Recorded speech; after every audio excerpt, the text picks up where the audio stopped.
So Vacation Bible School is going to be on the book of Daniel, and not to try to take away from anything, but to add to. I sort of want to do an introductory thing tonight for Daniel, and specifically, as we've been studying on our themes about regarding worship, sort of some of the things we can learn from Daniel about worship. You know, I think very often that we think about worship, we think about going to the New Testament, but the Old Testament has a lot of centuries about worshiping God. And I think we can learn a lot from looking at it. So what I want us to do tonight, and when I really got into it, you know, I started out with about 7 points and realized that time would not permit to cover all 7 points. So I whittled it down to 4.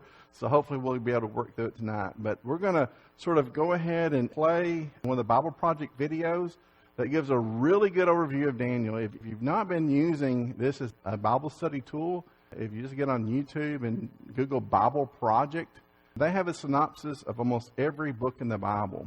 And then they have word studies and stuff. It's just a really, really good resource. I don't know how they get so much information down in just a few moments of time, but they really, really do. And I'll be real honest, once I start listening to one, I just really let them just go to the next one, go to the next one, go to the next one. So I had to sort of stop listening to the one on the book of Job just as I was finishing up this afternoon so I can get ready to come to the worship service. But let's go ahead and play this, and it'll give us some context for the book of Daniel, and then we'll go through the worksheet. The book of Daniel. The story is set right after Babylon's first attack on Jerusalem, and they had plundered the city and its temple and taken a wave of Israelites into exile. Among them were 4 men from the royal family of David: Daniel, who's later named Belteshazzar, and his 3 friends who you probably know by their Babylonian names, Shadrach, Meshach, and Abed-nego. This book tells of their struggles to maintain hope in the land of their conquerors. The book's design seems pretty simple at first. Chapters 1 through 6 contain stories about Daniel and his friends in Babylon, while chapters 7 through 12 contain the visions of Daniel about the future. But this 2-part shape is made even more interesting by another design feature, and that's the book's language. It begins in Hebrew, the language of the Israelites, but chapters 2 through 7 are written in Aramaic, a cousin language to Hebrew spoken widely among the ancient empires. But then in chapters 8 through 12, it goes back to Hebrew. This design shows how chapters 2 through 7 are a coherent section, but it also highlights the importance of chapters 2 and 7 for understanding the later chapters of the book. Let's just dive in. Chapter 1 introduces the basic tension of the first half of the book. Daniel and his friends, they're really wise and capable, and they're recruited to serve in the royal palace of Babylon. But they're pressured to give up their Jewish identity by living and eating like Babylonians and violating the Jewish food laws found in the Torah. So they refuse, and they choose faithfulness to the Torah, and it puts them in danger. But God delivers them, and they end up being elevated by the king of Babylon. After this begins the Aramaic section, which you'll see has this really cool symmetrical design. So first, the king of Babylon has a dream that, it turns out, only Daniel is able to interpret. It's about a huge statue made of 4 types of metal, and it symbolizes a sequence of kingdoms, and the head is Babylon. But then a huge rock comes flying in, and it shatters the statue, and it becomes this huge mountain. Now, this dream is the first of many symbolic visions in the book, and this one introduces the basic storyline of them all. Daniel says that the statue represents a train of human kingdoms following from Babylon, and they will all fill God's world with violence. But one day, God's kingdom will come and will confront and humble the arrogant kingdoms of this world and fill the world with the healing justice of God's reign and rule. After this, chapter 3 tells the famous story of Daniel's 3 friends who refuse to bow down and worship a huge idol statue, which, like the statue in chapter 2, represents the king and his imperial power. And so the friends are persecuted. They're thrown into a fiery furnace, but God delivers them from death, and they're exalted by the king, who now acknowledges their God as the true one. After this come a pair of stories about 2 Babylonian kings, the father, Nebuchadnezzar, and then his son, Belshazzar. They're both filled with pride because of their imperial power. And so, like in chapter 2, God warns them both through dreams and then visions, which, also like chapter 2, only Daniel can interpret. He says that both kings are to humble themselves before God, and both kings arrogantly resist. So Nebuchadnezzar is stricken with madness. He becomes like a beast in the field. But then he humbles himself before God, and his humanity returns to him. He's restored as king. This is in contrast with his son, Belshazzar, who doesn't humble himself before God, and he's assassinated that very night. Now, these two stories draw this imagery from Genesis chapters 1 and 2 and Psalm 8, where humans are depicted as the royal image of God. He's given them authority to rule over the beasts of the field and the birds of the air on behalf of God, who is the world's true king. But when human kingdoms forget that, when they rebel and make themselves and their power into a god, they become less than human, like violent beasts who will face God's justice. Which brings us to chapter 6, the pair of chapter 3. And this time it's Daniel who's being persecuted because he refuses to pray and worship the king as a god. And so, like the friends, he's sentenced to death and he's thrown into a lion's den. But God delivers him from the beasts, and like the friends, the king exalts Daniel and praises his God, which brings us to chapter 7. It's the pair of chapter 2 and the center of the book where all its themes come together. It's another dream, but it's Daniel's this time. And ironically, he can't understand the dream until an angelic messenger explains it to him. He sees a series of 4 beasts, one like a lion, then like a bear, then one like a winged leopard, each of these symbolizing an arrogant kingdom. And last of all is a super beast, identified as a really evil empire, and it has lots of horns, a common symbol for kings in the Old Testament, and there's one specific horn who is an image of an arrogant king who exalts himself above God and persecutes God's people. Now they are symbolized by a figure called the Son of Man, who's an image for both God's covenant people, but also for their king from the line of David. But then all of a sudden, God, who's called the Ancient of Days, comes and he sets up his throne. He destroys the super beast and he exalts the Son of Man on the clouds, where he comes up to sit at God's right hand and share in God's rule over the nations. We can look back now and see how all of these stories in the first half fit together. The 3 stories of faithfulness despite persecution, these are meant to offer hope to God's suffering people among the nations. But they suffer because human kingdoms have rebelled against God and have become beasts.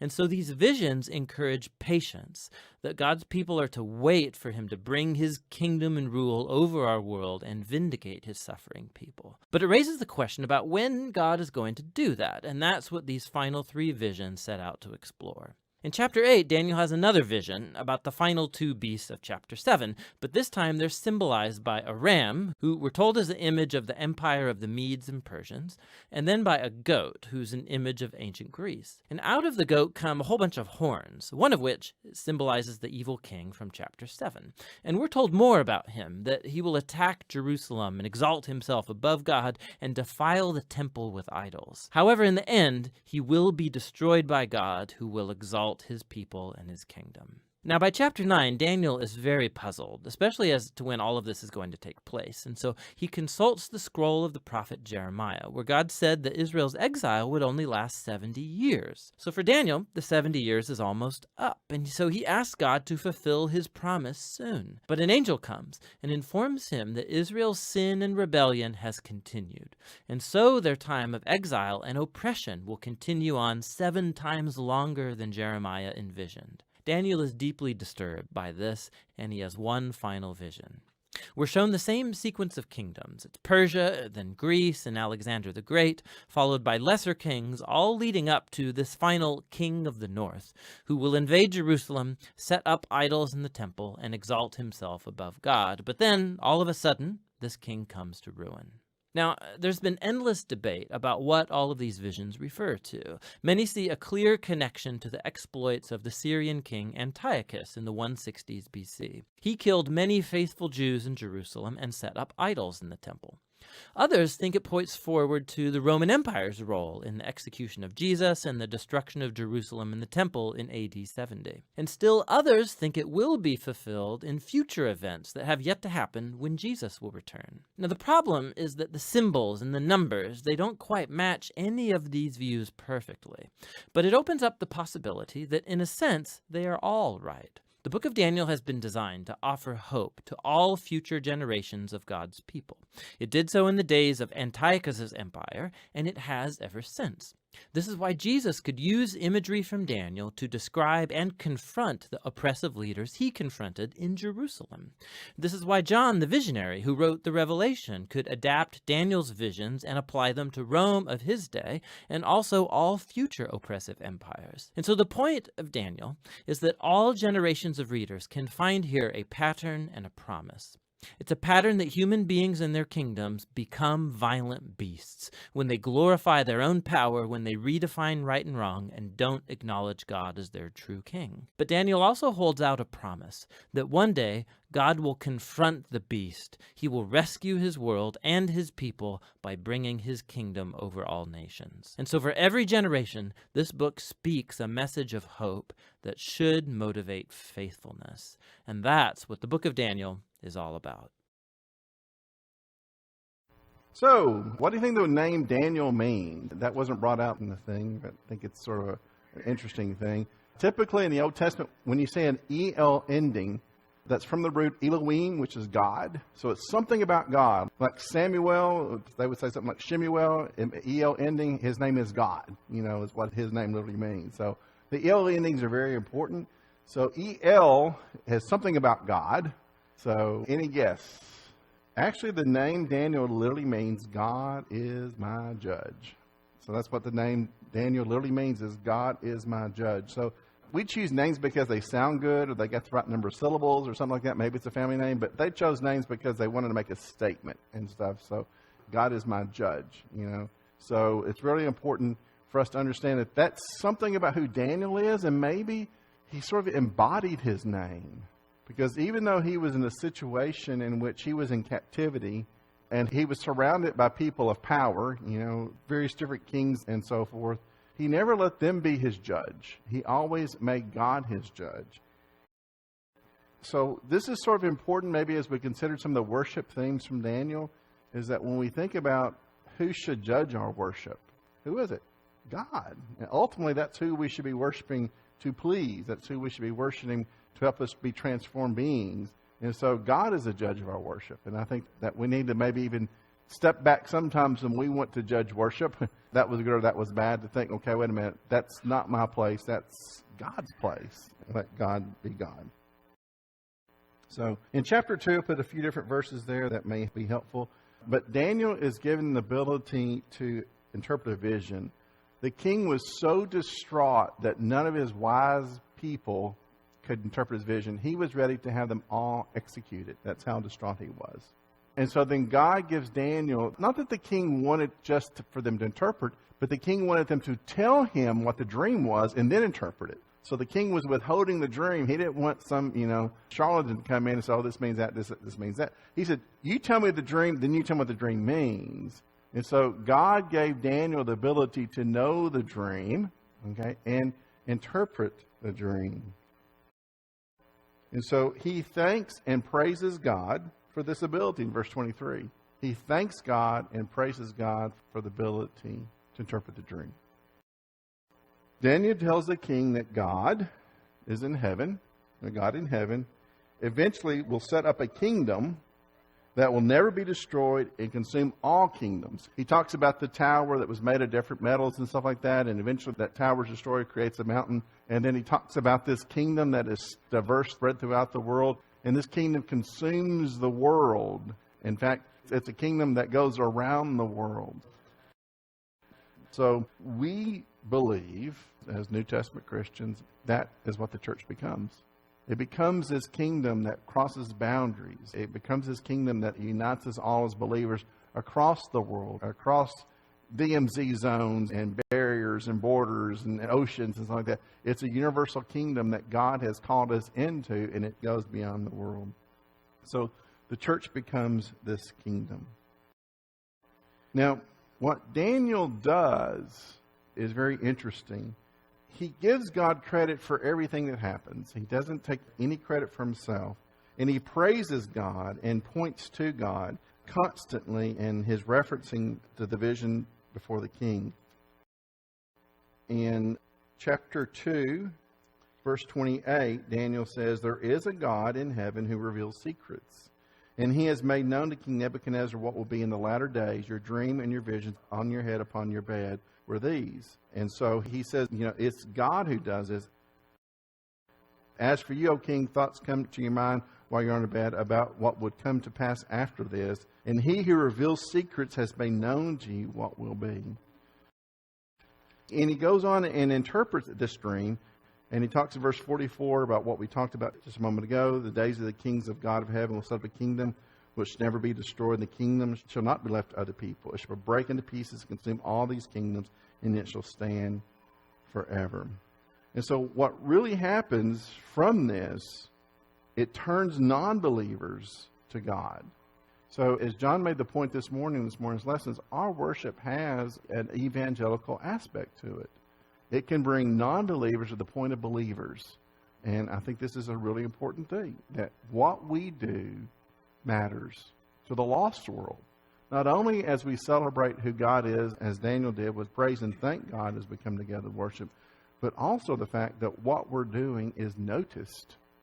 And when we give God praise and glory for the good things in our lives, our abilities, our gifts, our time, our talent, our treasure, whatever you can think to praise God for, and we do that in a powerful way, we affect non-believers. So the question I had, and John sort of pointed to this morning, one of the times I think we do it really well, is when do we best do this in our worship? When do we best show, when we're gathered together in worship, things that non-believers may be led to a point of belief? One of the aspects of worship that we collectively engage in that we think that might be helpful.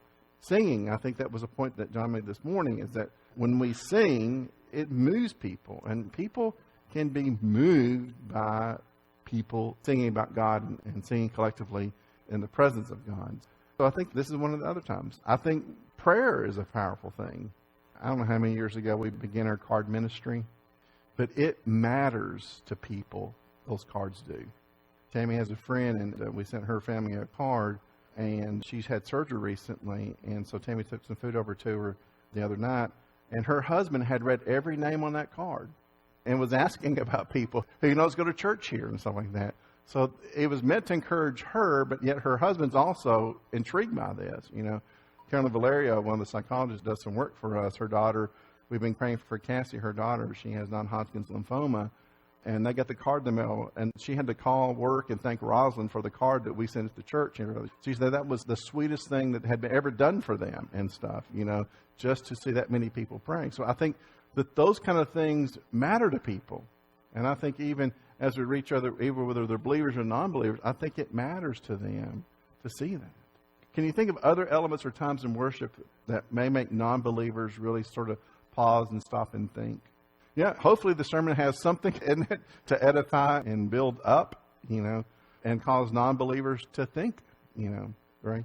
I think communion, I think there's mystery in it. I think when you try to explain it to folks who are non-believers, they don't quite understand the mystery of it, you know. But I think it is a point, at least curiosity. What are you doing and what does this mean and stuff? So I think that is a point too. Yeah, the number of cars in parking lots, the vote, you know, and I have people say, what's going on at that? Especially sometimes when we've had A-team stuff going on. What's going on a Monday night or Tuesday night over there? Well, we've got stuff going on here. So people matter. People pass this highway that are not even affiliated with this church, that they look at cars in the parking lot, you know, and they might comment, you know, we all had a big crowd Sunday morning, you know, didn't have many people Sunday night or whatever. They'll make these observations and stuff because that's what Jesus said. A city set on the hill cannot be hid. A church set on the hill is hard to hide too, by the way, you know. So I think that's a reality as well. So any other things? Yes, right. When you go during other nights or other times, you know, there's cars. People, well, what's going on there? You know, it says something to people. Yeah. Mm-hmm. I think that's important. I think if love is palatable and genuine and real, it matters to people. And I know that most of us can begin listing blessings such as, you know, our health or, you know, our material blessings and stuff. But there's a world full of hurting people out there that don't have experience of loving people in their life. There's a world full of people out there who are very, very lonely and isolated, marginalized. There's a world full of people out there who feel unworthy of being loved because they've been pretty much told that. They've been abandoned, abused, neglected by people who should have mattered to them. There's a lot of hurting people. And so the things that we just take it for granted that, you know, people like me, people love me, and it's not a lot of people's experience. And so when they're around that and they see that, as Ken says, they witness that, it's attractive to them. It's transformative. Now they have this doubt in their mind. If people really knew my background and knew what I went through, they wouldn't be so accepting. But sometimes as people tell their stories, they say, yeah, I've been there, done that. I've had that experience too. And they're accepted, then it's transformative in their life. And I think that that's some of the power in it. Yeah, Linda said, and that's, I think it's true that one of the most powerful things that you can do to share the hope to other people, start your own story if you've been through a lot of struggles. You know, the narrative experience is a powerful experience. That's what Paul did time and time again. He just simply told his story. Yep, everybody must know that I'm not by myself. So in chapters 3, 8 through 10, and 28 through 30, we move over a little bit. The enemies of Daniel's friends were filled with envy because, Shadrach, Meshach, and Abed-nego had risen to a state of prominence. Now, remember the circumstance by how they got in this area in Babylon. What was the circumstance of their captivity? Yeah. I happen to believe that we have some exceptionally gifted, bright, intelligent young people here at church. How would you feel if someone tonight came in and rounded them all up and said, okay, we're going to take these away? That's what they did. Think of all our young people. Think if we just gathered them all up in a crowd and someone put them in a big bus and took them away and said, they're ours now. They're going to be our servants. They're going to be our slaves. How would you feel about that? I think they would have a fight on their hands. I think we would rise up to try to do that. But that's exactly what they did. They took the best and the brightest away from them, took them into bondage. And so they went into this land, enslaved people. And yet they rose to places of prominence and power and authority in people who were envious of them. These were slaves. These were less than people. And now that the king hangs on every word of these Hebrews, and God was with them exactly. They distinguished themselves. And there's so many parts of the story I sort of edited as we go through because there's some great things that they're going to be covering in VBS. But they made some powerful choices for themselves. And they rejected the culture that was around them and said, listen, I know this is what you people do, but we will not do this because we observe God's law. We're not going to eat certain things. We're not going to drink certain things. We're not going to engage in certain things because this is contrary to God. So they were envy. And what was interesting, they sought to destroy them by using their worship against them. They knew they wouldn't eat certain things. They knew how they were dedicated to devote themselves to God. They wouldn't worship idols. They wouldn't bow down, So they decided, okay, we'll use that against them. We can't find anything else wrong with them. They're smarter than everybody else. They're more gifted than everybody else. They're healthier than everybody else. What have we got against them? Oh, we'll use their worship against them because we know that they won't violate that. And so they refused to worship the idol. And what was the result of refusing to worship the idol that the king built in his image? The fiery furnace. So they were put in the fiery furnace. But God delivered them from death. They refused to worship what the world worshipped. They just refused. We're not going to do that. We're not going to worship what the world worships. And they were willing to accept the consequence of it. And so they got put in the fiery furnace. So what happens? God shows up in the form of an angel. Some scholars argue that this is a Christophany. This is Christ appearing in the Old Testament. He is the deliverer. The Bible doesn't clearly say that, but it would be not inconsistent to who Jesus is, and his character. And they come out of the furnace, and what's their condition? They're not singed, and their clothes don't even smell like smoke. Now, I like to grill out, okay, but you can't grill out and go anywhere. Why? You smell like a hamburger. You smell like what you've been grilling, So that's a miracle in and of itself. That's some heavy godly Febreze, okay? Even their clothes didn't smell like anything. And so what did the king order? What's the consequence of that to the people who made these accusations against them? Not only them, but their families were put in this furnace. And so the king declares in 28 and 30, then Nebuchadnezzar spoke, saying, blessed be the God of Shadrach, Meshach, and Abed-nego, who sent his angel and delivered his servants who trusted in him. And they have frustrated the king's word and yielded their bodies, that they should not serve nor worship any god except their own God. Therefore, I will make a decree that any people, nation, or language who speaks anything amiss against the God of Shadrach, Meshach, and Abed-nego shall be cut in pieces, and their houses shall be made an ash heap, because there is no other God that can deliver like this. So they used their worship against them. God was faithful to them. So then what happens to their faithfulness of their worship? What did the king say when he saw the consequence of their worship? Don't touch them, and there is no God like their God. In fact, he establishes the decree. He makes a law that says if you speak against their God, you're going to be ashes too. So Does the world around us today still look at us, maybe with curiosity as believers, and sometimes, it may be envy, but the ideal that our worship can in itself be transformative in their perspective of who God is. And when things aren't going well for us, I think sometimes it's real easy for us to get down and be moaning about the injustice of things or how bad things are. But in truth, for the believer, that's not our circumstance. Because our God is in heaven, and He will be victorious, and He will deliver us. And the temporal things in this world that we might be bothered about in the big picture are nothing. And I think that as believers, we sort of need to confuse and befuddle the world by our attitude about things. Instead of hand-wringing, maybe we should be hand-raising at times and praising God about the things that He's doing in and amongst His people. So the predictability of worship on Shadrach, Meshach, and Abed-nego, and then by chapter 6 picks it up again. In fact, in chapter 6, the men again, this is that pair that was talked in the video, the men again seek to try to destroy now Daniel under a new king, Darius. And so what they decide to do is to sort of, get this thing in writing in which they're going to trip Daniel up because they know he will not worship the king. And so in verse 10, they get the decree, and then they're going to put this new ordinance in place. And then in verse 10, now Daniel, when he knew that the writing was signed, he went home. The decree says that you can't pray to anyone else but the king. He went home in his upper room with his windows open toward Jerusalem. He knelt down on his knees 3 times that day and prayed and gave thanks before God, as was his custom since the early days. So Daniel was predictable in his worship habits. They knew what he was going to do. Now, is it possible that the world could take advantage of you because of that?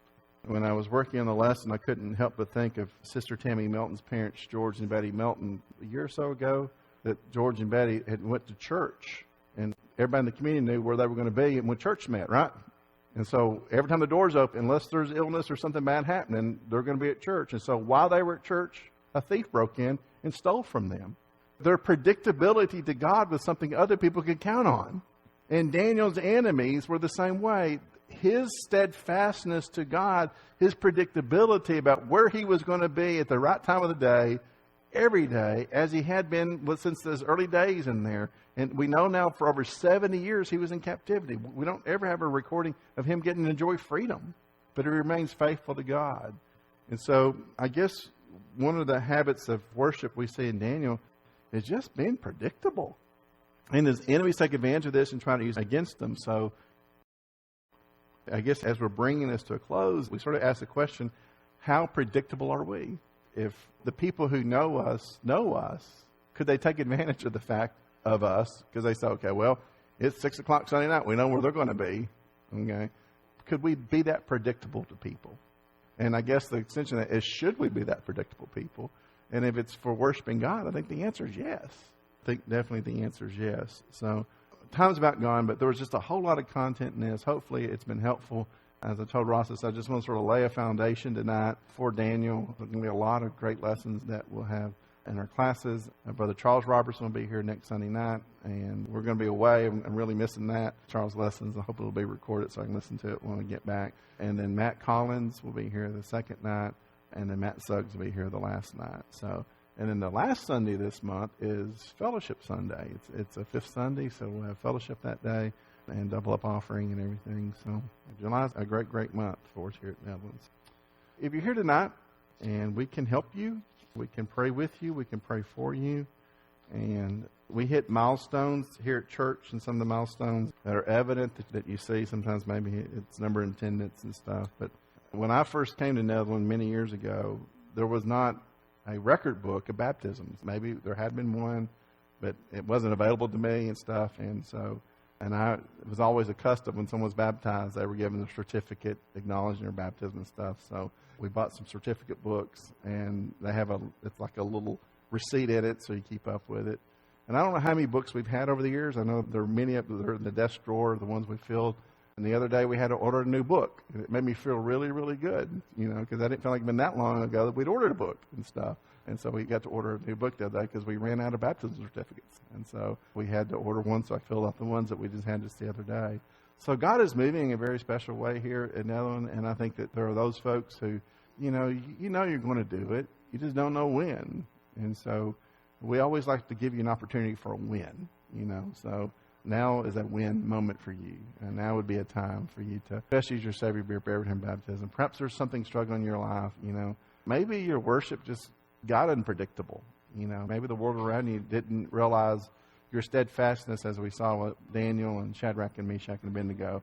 You were not that predictable. And you'd like to make a statement to correct and change that. But maybe you're struggling with something. But we're going to use this space, this time, as the song's being sung to give you to respond if you're subject. Won't you come as we stand and sing?